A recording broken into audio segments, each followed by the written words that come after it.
পাকিস্তান আমাদের অস্তিত্বের বন্ধু, ভারত আমাদের অস্তিত্বের শত্রু। পৃথিবীতে একটা রাষ্ট্র, আমার কথাটা শুনলে অনেকে আবার মাইন্ড করে, পৃথিবীতে একটা রাষ্ট্র হিস্টোরিক্যালি, জিও পলিটিক্যালি আপনি দেখে আসেন যেটা বাংলাদেশের অস্তিত্বকে ডেনাই করে, সেটা একমাত্র ইন্ডিয়া। পাকিস্তান থেকে আমার 20টা লাগবে না, শুধু 2টা নিউক্লিয়ার ওয়ারহেড আনেন, ইন্ডিয়া আর জীবনে অখণ্ড ভারতের কথা বলবে না। আর এই কাজটা সম্ভব একমাত্র পাকিস্তানের সাথে বন্ধুত্ব হইলে। সুতরাং উই নিড পাকিস্তান। পুরা বাংলা প্রেসিডেন্সি দেন, আসাম দেন, বিহার দেন, উড়িষ্যা দেন, ঝাড়খণ্ড দেন, এরপরে আসেন উড়িষ্যায় আমার নবাব সিরাজউদ্দৌলার জমি আছে, সেগুলো দেন আমাকে। এরপরে আসেন আপনার অর্পিত সম্পত্তি, কিন্তু এগুলো নিয়ে কোনো আলেমুলামা কথা বলেন এবং পড়াশোনাও করেন। এটা বলা হয় যে enemy of my enemy is my ally, আমার শত্রুর শত্রু আমার মিত্র। আমি একটা স্বাধীন সার্বভৌম দেশ, I am not a satellite state. আমি কার সাথে কি সম্পর্ক রাখবো সেটা একান্তই আমার ব্যক্তিগত বিষয়। 1971 সালে ইন্ডিয়া আমাকে সহায়তা করছে, দ্যাটস ফাইন, কিন্তু তারা হাজার হাজার কোটি টাকার অস্ত্র লুট করছে, টয়লেটের কমোড পর্যন্ত খুলে নিয়ে গেছে বলে শোনা যায়। অন্তত পাকিস্তানি ট্যাঙ্ক, আর্টিলারি, এয়ারক্রাফট গুলো তো লুট করছে, অস্ত্রগুলো তো লুট করছে, তাই না? আমাদের দেশকে লুট করছে, বেলুবাড়ি লুট করছে। আমরা সেই মানে 3 বিঘা করিডোর এখনো পাইনি, কিন্তু বেলুবাড়ি কিন্তু দিয়ে দেওয়া হয়েছে। আচ্ছা, পাকিস্তান আমাদেরকে শোষণ করছে 23 বছর, সেই জন্য পাকিস্তানের সাথে সম্পর্ক করা যাবে না, জাত যাবে, পাকিস্তান লোক ম্লেচ্ছ জবন, ভালো কথা। কিন্তু ইন্ডিয়া যে আমাদেরকে 200 বছর শোষণ করছে, লক্ষ লক্ষ মুসলিম নরনারী হত্যা ধর্ষণ করছে, এই জমিদার রবি ঠাকুররা যে হত্যা করছে, ধর্ষণ করছে 47-এর আগে, তাইলে তো সেই কথা বলে তো ভারতের সাথে সম্পর্কই, ভারতের নামও নেওয়া যাবে না, কবিরা গুনাহ হয়ে যাবে। সেই কথা বলে না কেন ভারতের দালালরা? ফাইন, তাহলে সেই কথা আমি বাদ দিলাম। এখন কথা হইলো যে ভারত আমাদের তো স্বাধীনতা দিছে, এই কথা তো মানতেই হবে, তো ভালো। কিন্তু পাকিস্তান তো আমাদের 1947-এ মানচিত্র দিছে, যদি 47-এ পাকিস্তান এই মানচিত্র না দিত, এটা শেখ মুজিবুর রহমানও অস্বীকার করবে না, তাহলে 71-এ ভারতের মানচিত্র 1 কিলোমিটার ভাঙা ওই বাংলাদেশ দিত না। ওপেন চ্যালেঞ্জ করলাম সারা পৃথিবীকে। সুতরাং আমরা যে আজকে বাংলাদেশে বসে আছি, এটার একচ্ছত্র অবদান, এই মানচিত্রের অবদান আমি বলবো কায়েদ আজম মোহাম্মদ আলী জিন্না, রহিমা হুল্লার, হোসেন শহীদ, মাওলানা ভাসানীর। যদি এটা না হইতো তাহলে ভারত ভাইরা স্বাধীনতা দিত না।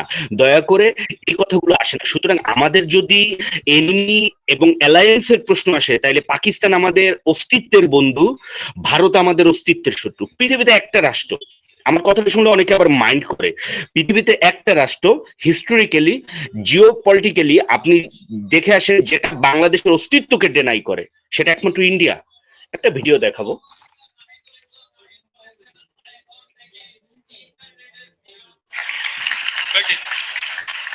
कब तक मैं नहीं बता सकता ना, वो ग्रह ज्योतिष वगैरह देखना पड़ेगा मुझे, उसका भी जानवर को डॉक्टर हूं।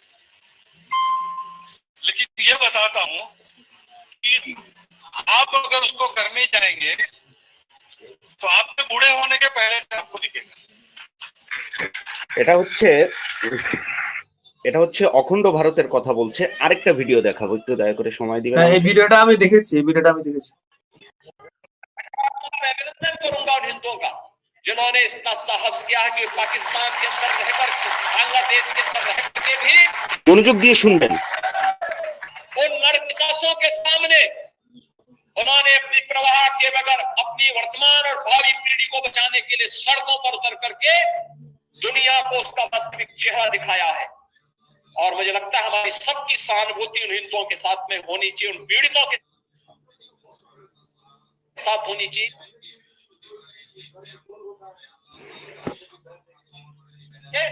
जो बांग्लादेश के अंदर अमानवीय अत्याचार के शिकार वर्तमान में हो रहे हैं, और मैं आप सबसे यही कहूंगा कि हमें इस मजहबी उन्माद से देश को भी और दुनिया को भी बचाने के लिए आह्वान करना होगा। और मुझे लगता है कि ये मजहबी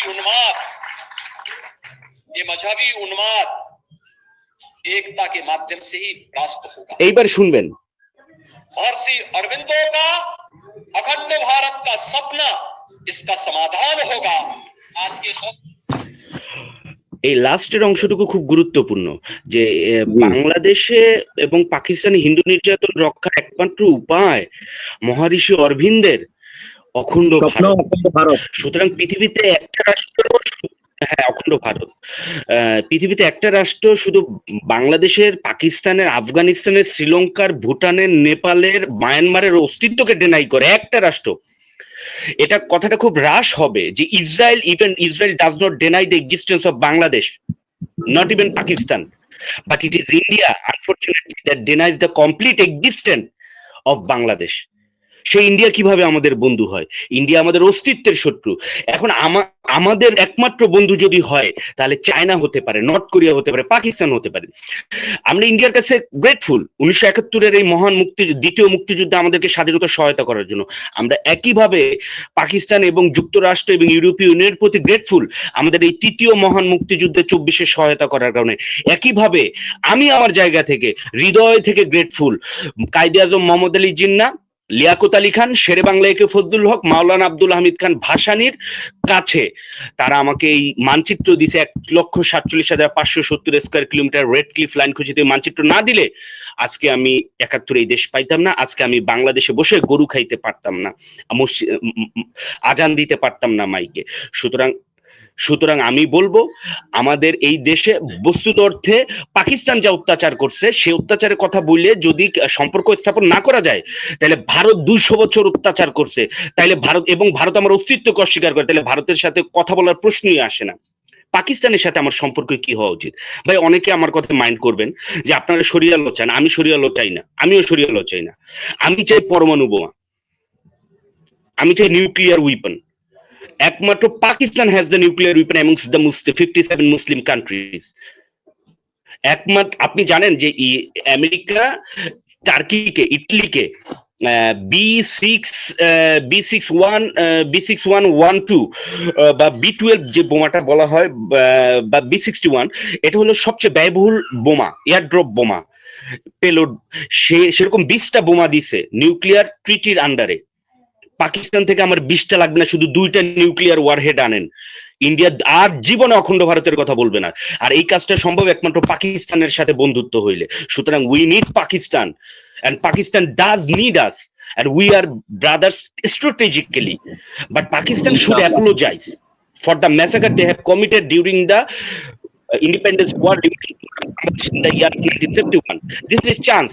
Pakistan বাঁচবে, আমরাও বাঁচবো, এবং ইন্ডিয়া। আরেকটা কথা আমি অবশ্যই বলবো যে আজকে যারা দেখবেন বাংলা প্রস্তাব দেয় অবাক লাগে, মানে তারা স্পেসিফিক ভোট চায় একটা কমিউনিটি, 2 মিনিট সময় নেবার তারা ভোট চায়। আচ্ছা, 1947 সালে বোস সরোয়ার্দীর প্রস্তাবটা একটু দেখেন।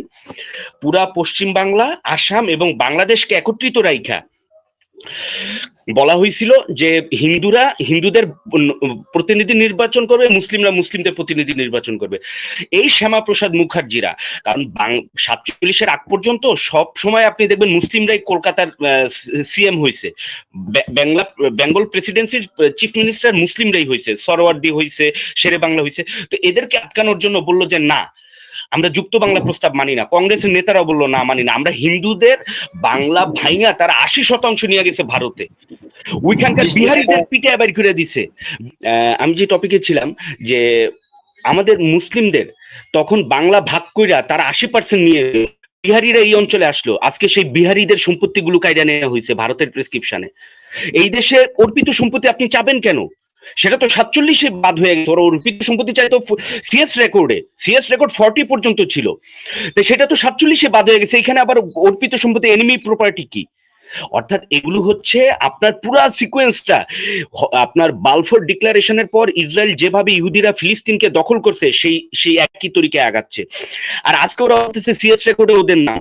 আচ্ছা, তাহলে আসেন, আপনার বন্দোবস্ত আসছে 1793 সালে, 10 সোনা বা 5 সোনা বন্দোবস্ত বা চিরস্থায়ী বন্দোবস্ত যেটাই হোক। এই সিএস রেকর্ড কারা দিছে? ব্রিটিশরা। কিভাবে আপনাদের নামে জমিগুলো হয়েছে? জমিদারি আপনারা কিনা নিছেন, টাকা পাইছেন কই? আমাদের মুসলমানদের রক্ত চুষে আপনারা এই জমিদারিগুলো ব্রিটিশদের কাছ থেকে নিছেন। আপনারা যে ব্রিটিশদের সাথে লিয়াজুরাইকে এক এক জায়গায় আপনাদের নামে রেকর্ড উঠাইছেন, এখন এসে বলতেছেন ব্রিটিশরা রেকর্ড দিছে, 47 মানি না, সেই জমি দাও। তাইলে আমাকে পুরা বাংলা প্রেসিডেন্সি দেন, আসাম দেন, বিহার দেন, উড়িষ্যা দেন, ঝাড়খণ্ড দেন। এরপরে আসেন ওই উড়িষ্যায় আমার নবাব সিরাজউদ্দৌলার জমি আছে, সেগুলো দেন আমাকে। এরপরে আসেন আপনার অর্পিত সম্পত্তি, কিন্তু এগুলো নিয়ে কোনো আলেমুলামা কথা বলে না এবং পড়াশোনাও করে না। আমি এই জন্য একটু কষ্ট পাই আলেমুলামাদের বিরুদ্ধে। দেখেন, আলেমুলামাদের সত্যিকার অর্থে যোগ্যতা নাই, তাই তারা রাষ্ট্র পরিচালনা করতে পারে না। প্রকৃতি কখনো শূন্যস্থান পছন্দ করে না। রেড মাওলানা আব্দুল হামিদ খান ভাসানীর যোগ্যতা ছিল, যখন কথা বলতো কেউ বলতো তিনি রাষ্ট্রনায়ক, কেউ বলতো তিনি মাওলানা, কেউ বলতো তিনি মানে দূরদর্শী, যাই হোক। তো অনেকগুলা টাইটেল ছিল তার, রেড মাওলানা, জননেতা। কিন্তু এই মাওলানা আল্লামা মামুনুল হক আর ওই দেলোয়ার হোসেন সাইদি ছাড়া আর দেখি না। ওই যে 9 সালে বইলা গেছিল বাংলাদেশের ভাগ্যাকাশে পূর্ব গগনে কালো মেঘ দেখা যাচ্ছে, যে সক্ষম ভাগে মোকাবেলা করতে না পারো এর সুবে সাদিক হবে না, এই ধরনের ভবিষ্যৎবাণী দূরদর্শী আমি কারোর মধ্যে দেখি না। আমি একটু ড্রপ দেই আপনাকে। এই দেশে এরকম অসংখ্য যোগ্য আলেম আছে, অনেক ক্ষেত্রে আমিও জানি না, অনেক ক্ষেত্রে আমিও হয়তো চিনি না, কথা বুঝেন। অনেক যোগ্য আলেম আছে, কিন্তু যখন অনেক ক্ষেত্রে আমাদের হয়তো চিনতে পারছি না। একজন মুফতি আমিনী, আমরা এরকম অসংখ্য রাজনীতিবিদ আছে ভাইজান, আলহামদুলিল্লাহ। তবে আপনার অভিযোগ এই জায়গায় সত্য, আমরা কেন একত্রিত হয়ে দেশ গড়ার ক্ষেত্রে আগাচ্ছি না, ভূমিকা রাখছি না, কেন আরো স্টাডি করছি না, এই জায়গাটা আমি নিচ্ছি। কিন্তু আলহামদুলিল্লাহ অসংখ্য যোগ্য আলেম আছে ভাই। তবে আপনার অভিযোগটা আমি নিচ্ছি যে হ্যাঁ, আলেমরা কেন আরো বেশি বিজ্ঞানমুখী হয় না, যোগ্য যদি বলেন তাইলে আমি যোগ্য যদি বলেন তাহলে আমি ডক্টর ইনায়েতুল্লাহ আব্বাসকে করব, কিন্তু আপনি যোগ্য না অযোগ্য সেটা আপনাকে বাস্তবতা বুঝিয়ে দেবে, রণাঙ্গন বুঝিয়ে দেবে, কে জিতেছে রণাঙ্গনই বলে দিবে।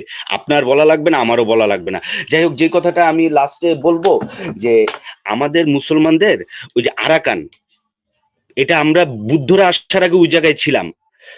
জিন্নার একটা ভুলের কারণে সেটা আমরা পূর্ব পাকিস্তানে আসেনি, আজকে ওইখানকার মা বোনদের গণধর্ষণের শিকার হইতেছে।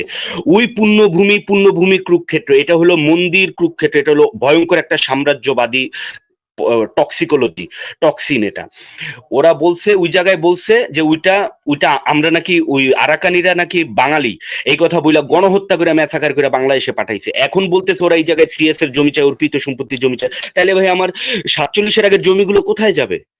আমি তো 47-এ মুর্শিদাবাদে জিতছি, আমাকে মুর্শিদাবাদ দেওয়া হয় নাই কেন? আমি সিলেটের করিমগঞ্জে জিতছি, আমাকে দেওয়া হয় নাই কেন? আমি নদিয়ায় জিতছি, আমাকে নদিয়া দেওয়া হয় নাই কেন? কেন দেওয়া হয় নাই? লর্ড মাউন্টব্যাটেন, রেডক্লিফ, এরা এই নেহরুরা মিলে এই কাজগুলো করছে, গান্ধীরা মিলে এই কাজগুলো করছে। সুতরাং নিজের অস্তিত্ব, নিজের সম্পত্তি রক্ষা করতে আজকেও আমি আহ্বান করি, অন্তত বিহারীদের প্রত্যেকটা অর্পিত সম্পত্তি বিহারীদের ফিরিয়ে দিতে হবে। পার্বত্য এই ভূমিতে বিহারীদের, এই ভূমি বিহারীদের ভূমি, বিহারীদেরকে সম্পত্তি, এই অর্পিত সম্পত্তিগুলো যেগুলো 47-এ ফাঁকা হয়েছে 68 পর্যন্ত, সবগুলো বিহারীদের বুঝিয়ে দিতে হবে।